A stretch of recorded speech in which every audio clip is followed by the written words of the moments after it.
ওযু করার পরে আপনাকে আল্লাহকে সাহায্য চাইতে হবে, কারণ সারা পৃথিবীর মানুষ ফাকির আর আল্লাহ হচ্ছে গনি, ধনী। মানে আল্লাহর সবই আছে। আল্লাহ ফাকির না, আল্লাহ গানি আর আমরা হচ্ছে ফাকির। সারা পৃথিবীর মানুষ আমরা কি ফাকির।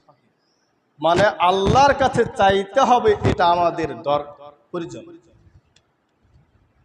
আপনার ৭৭ বিঘা যদি জমি থাকে, লক্ষ লক্ষ কোটি কোটি টাকা যদি আপনার কাছে থাকে, তবু আপনি ফাকির। আপনাকে আল্লাহকে চাইতে হবে, কারণ আপনার সংসারে, আপনার নিকটে, আপনার পরিবারের কাছে হতে পারে কোনো জিনিস অভাব, সেটাই আল্লাহকে চাইতে হবে।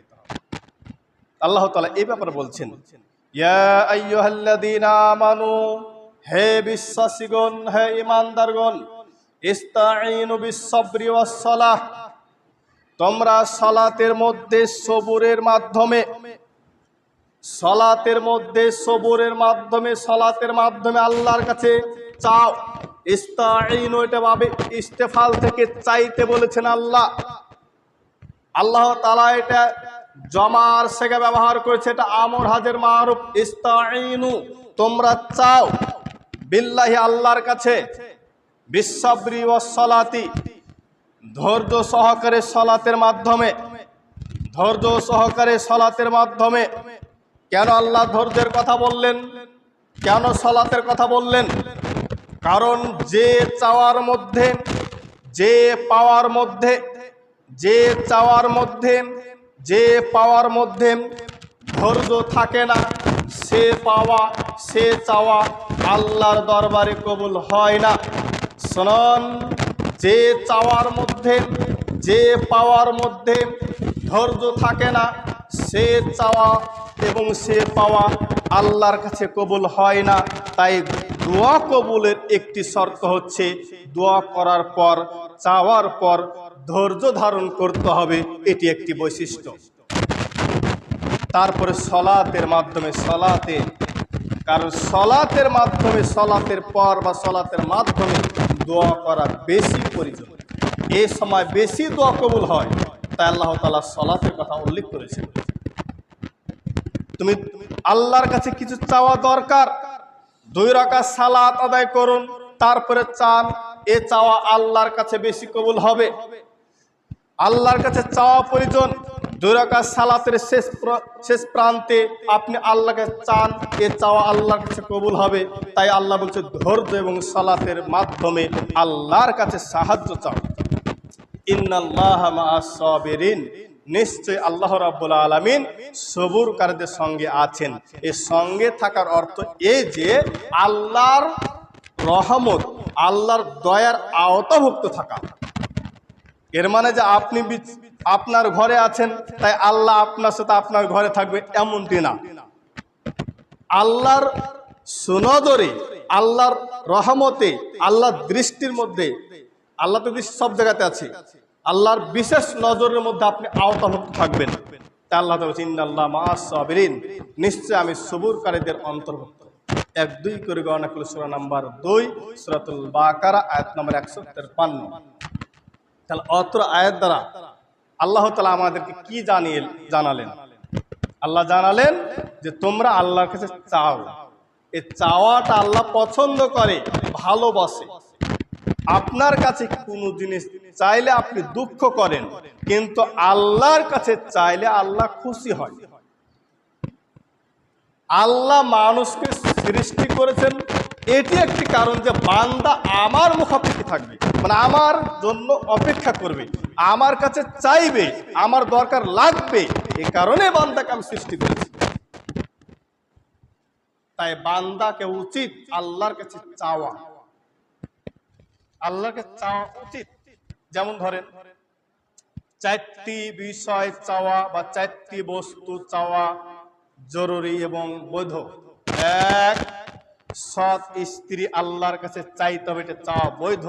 আল্লাহ, তুমি আমার জন্য একটা সৎ স্ত্রীর ব্যবস্থা করে দাও।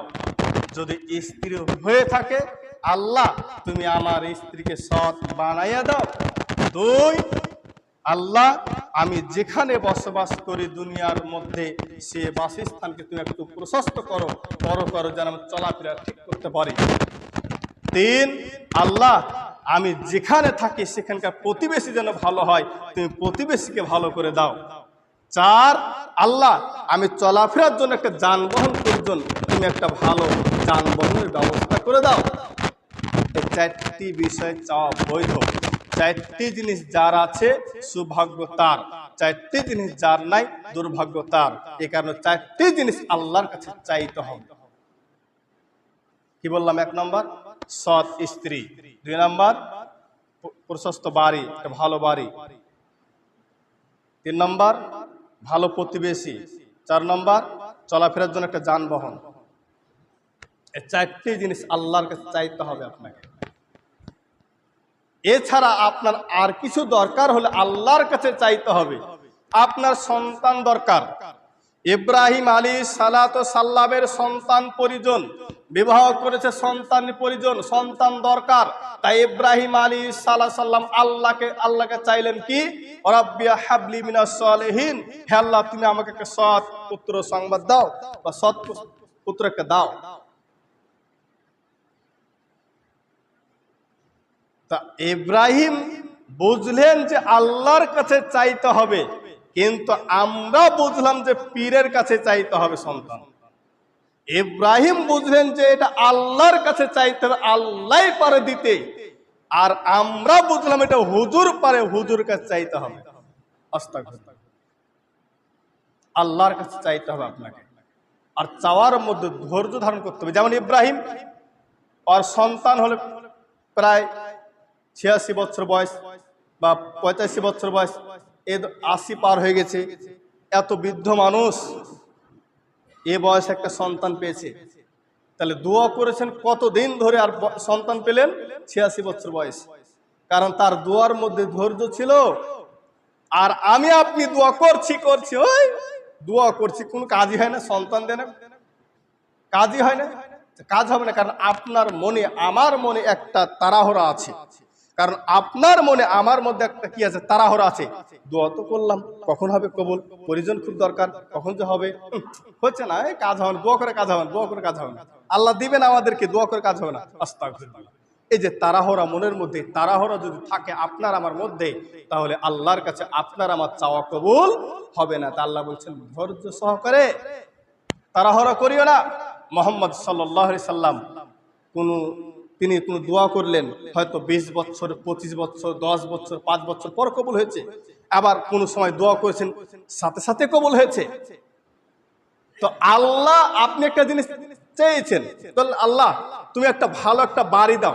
এই যে আমি বললাম 4টে চাইতে হবে, তো আপনার একটা বাড়ি দরকার। আল্লাহকে বলছে আল্লাহ একটা বাড়ি দাও, প্রশস্ত একটা বাড়ি দাও। চাইছেন সালাতের পর, কিন্তু আল্লাহ আপনার এই ব্যবস্থা করছে না। তখন আপনার আমার মধ্যে একটা ধারণা আছে কি, যে না আল্লাহ না আমাকে দিবে না, এভাবে হবে না, ও নিজের কর্ম নিজেই করতে হবে। এই যে মনে একটা ধারণা। শুনুন, আল্লাহ আপনাকে দিয়েছে, হতে পারে আল্লাহ আপনার সামনে আর একটা কঠিন বিপদ ছিল, চাওয়ার কারণে বিপদকে রক্ষা করে আল্লাহ তাআলা বাড়ি আপনাকে দেয় না, কারণ ও চাওয়ার জন্য বিপদ রক্ষা করে দিয়েছে। আপনার আমার ভবিষ্যতে যে কি রয়েছে, কি হচ্ছে, কি হবে, এটা আপনি আমি কি জানি? তো চাওয়ার মাধ্যমে বিপদ দূর হয়।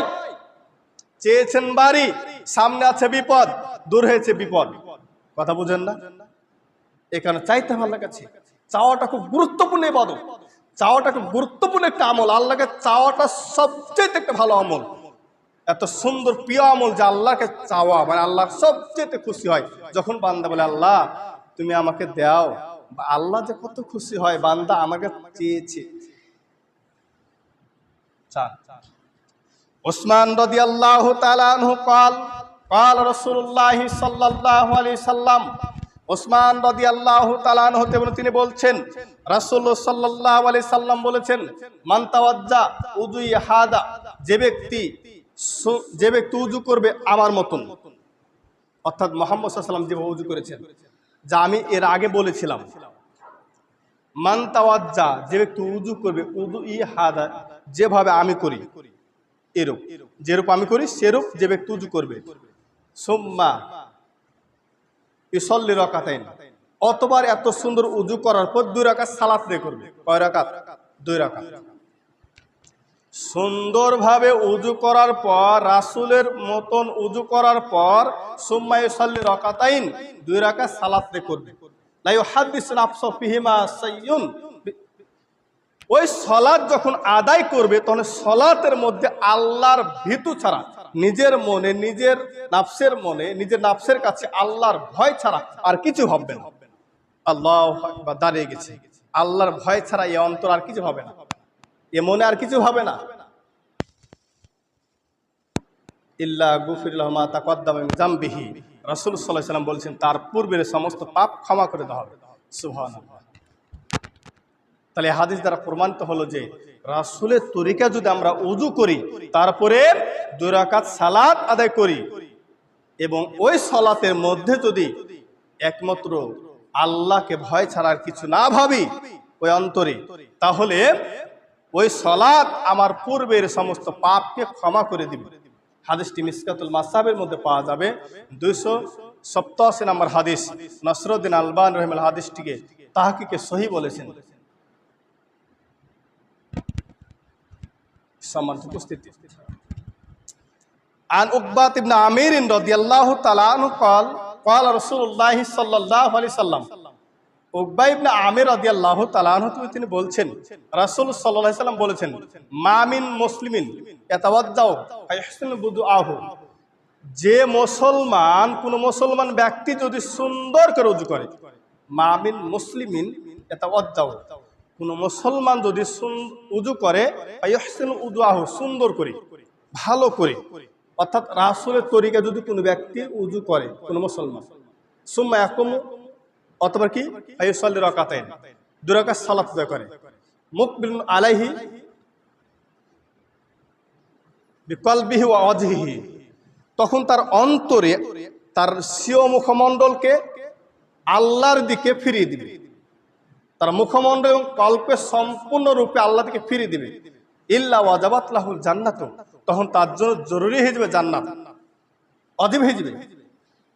তাহলে যদি কোনো ব্যক্তি সুন্দর করে, কোনো মুসলমান যদি সুন্দর করে উযু করে, সুন্দর রূপে উযু করার পর 2 রাকাত সালাত আদায় করে, আর ওই যখন সালাত আদায় করবে তখন তার মুখমণ্ডল এবং অন্তরকে পরিপূর্ণরূপে আল্লাহর দিকে ঢেলে দিবে, ফিরিয়ে দিবে, তখন তার জন্য জান্নাত জরুরি হয়ে যাবে এই আমলটার জন্য।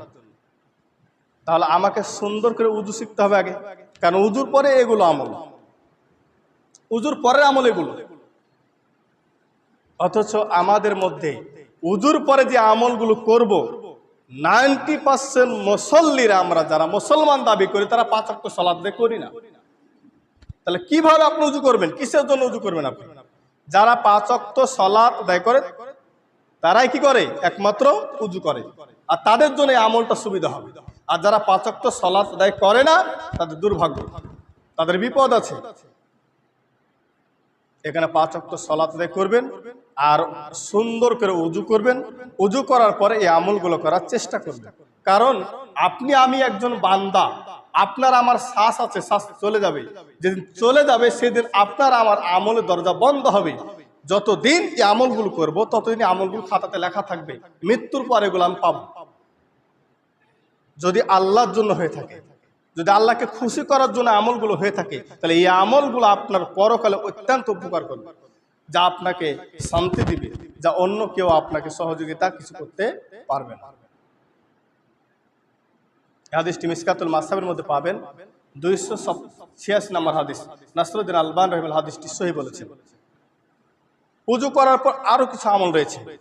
আন আবি বকরিন রাদিয়াল্লাহু তাআলা আনহু قال سمعت رسول الله صلى الله عليه وسلم يقول, আবু বকর রাদিয়াল্লাহু তাআলা আনহু তিনি বলছেন যে সামিতু রাসূলুল্লাহ সাল্লাল্লাহু আলাইহি সাল্লাম, আমি রাসূল সাল্লাল্লাহু আলাইহি সাল্লামকে বলতে শুনেছি, ইয়াকুলু, আল্লাহ নবী বলছেন, মা মিন রাজুলিন ইউযনিবু যামবান, কোন ব্যক্তি যদি কোনো পাপ করে, অন্যায় করে, অন্যায় করার পর সুম্মা ইয়াকুমু ফাতাতাহহরু, অথবা অন্যায় করে ফেলেছে, তারপর কি করেছে?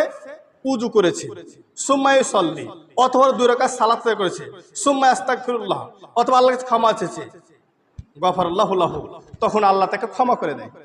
তখন আল্লাহ তাকে দেয়, ক্ষমা করে দেয়। তাহলে অত্র হাদিস দ্বারা প্রমাণিত হয় যে আল্লাহর নবী বলছেন, বান্দা যখন ভুল করে, কোন ব্যক্তি যখন কোনো ভুল করবে, ভুল করার পর যদি সুন্দর করে উজু করে, পবিত্র হয়, তারপর 2 রাকাত সালাত আদায় করে, তারপর আল্লাহর কাছে ক্ষমা চায়, তখন আল্লাহ তাকে ক্ষমা করে দিবে। কি করে দিবে? ক্ষমা করে দিবে। তা আমরা ভুল করলে আমাদের উচিত কি? একটা পাপ করেছি, একটা অন্যায় করে ফেলেছি, একটা ভুল হয়ে গেছে, তখন আমরা কি করব? আর এসে কি আগে সুন্দর করে উজু করব, তারপর 2 রাকাত সালাত আদায় করব এবং আল্লাহর কাছে ক্ষমা চাইব। আল্লাহ তখন আমাকে আপনাকে ক্ষমা করে দিবেন। হাদিসটি মিসকাতুল মাসাবির মধ্যে পাবেন, 1324 নম্বর হাদিস। নাসরুদ্দিন আলবানী রাহিমাহুল্লাহ হাদিসটি সহিহ বলেছেন। তাহলে দেখেন, পাপ করার পর উজু করে 2 রাকাত সালাত আদায় করলে পাপ ক্ষমা হয়। আর আমরা কি করি? হ্যাঁ, আল্লাহর কাছে আপনি চান, তবে এ পদ্ধতিতে চাইলে বেশি কবুল হবে, এ পদ্ধতি চাইলে বেশি আল্লাহর কাছে কবুল হবে। এখানে পদ্ধতি অনুযায়ী চাইতে হবে। আল্লাহ নবীর কাছে এক ব্যক্তি আছেন, আল্লাহ নবী আমার জন্য দোয়া করেন তো। আল্লাহ নবী সাল্লাল্লাহু আলাইহি ওয়াসাল্লাম কি করলেন? উজু করলেন, সুন্দর করে উজু করে 2 রাকাত সালাত আদায় করে সে ব্যক্তির জন্য দোয়া করলেন। তার কেন? সে ব্যক্তি দোয়া চেয়েছে, উজু করার পর 2 রাকাত সালাত আদায় করার পর দোয়া করলে আল্লাহ বেশি দোয়া কবুল করবে, তাই নবী বুঝলেন, তাই নবী কি করলেন? তাই করলেন। কিন্তু আমরা দুঃখজনক বিষয়, যখন আমাদের এলাকাতে পানি না হয়, অনাবৃষ্টি, কৃষক নেংটি মারা বিড়িটা নামছে, আল্লাহ পানি দাও। এই বেয়াকুবের বেয়াকুব, এত সস্তা নেংটি মেরা বিড়িটা নেওয়ার আল্লাহকে চাই চাওয়ার একটা সিস্টেম নাই, ভদ্রতা নাই। আরে একটা মন্ত্রীর কাছে যান, একটা নেতার কাছে যান, কত বিনয় করছেন, ভাই ভাই ভাই একটু দেখেন ভাই, ওরে আল্লাহ, আপনি যে এত ভালো মানুষ, আপনি যে এত নরম মানুষ, নেতার কাছে আপনাকে দেখলে বোঝা যায় যে আপনি সবচেয়ে নরম ব্যক্তি। কারণ নেতার কাছে আপনি এত বিনয়ের সাথে কথা বলেন, এত ভদ্র আপনি হয়ে যান। কিন্তু আল্লাহর সাথে যে নেতাকে তৈরি করেছে, যে নেতা সৃষ্টিকর্তা, সে আল্লাহর কাছে চাইতে হলে আরো কত ভদ্র হইতে হবে। এখানে আল্লাহকে চাওয়ার সময় একটু ভদ্রতা রাখবেন, ভদ্রতা বজায় রেখে কাজ করবেন।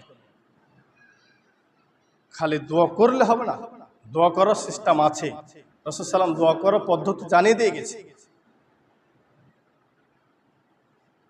সম্মানিত উপস্থিতি আরো আছে, দেখেন। আনাবি কাতাদা রাদিয়াল্লাহু তাআলা আনহু, সময় হয়ে গেছে। আনাবু কাতাদা রাদিয়াল্লাহু তাআলা আনহু তিনি বলছেন যে রাসূল সাল্লাল্লাহু আলাইহি ওয়াসাল্লাম বলেছেন, ইজা দাখালা আহাদুকুল মসজিদ, যখন তোমাদের কেউ মসজিদে প্রবেশ করবে, সালাতে হতে পারে, এমনি হতে পারে, বিচার হতে পারে, বিবাহের বৈঠক হতে পারে, যে কোনো ক্ষেত্রে মসজিদে যখন কেউ প্রবেশ করবে, ফালা আজলিস, সে যেন প্রবেশ করে না বসে, মসজিদে প্রবেশ করে যেন না বসে। হাত্তা ইউসাল্লি রাকাতাইন, যতক্ষণ পর্যন্ত 2 রাকাত সালাত না আদায় করবে, ততক্ষণ পর্যন্ত মসজিদে বসার অনুমতি নাই। তাহলে আমরা মসজিদে প্রবেশ করলে উজু করব আগে, কারণ মসজিদে প্রবেশ করলে 2 রাকাত সালাত আমাকে আদায় করা লাগবে।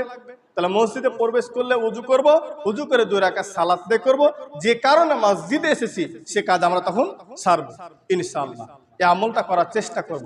কিন্তু দুঃখজনক বিষয়, যখন মসজিদে মিটিং হয়, মসজিদে বিচার হয়, বিভিন্ন কাজকর্ম হয়, তখন মসজিদে সবাই প্রবেশ করি, এসে এসে বোকার মতো সবাই বসে যায়। এটা ভদ্রতা না।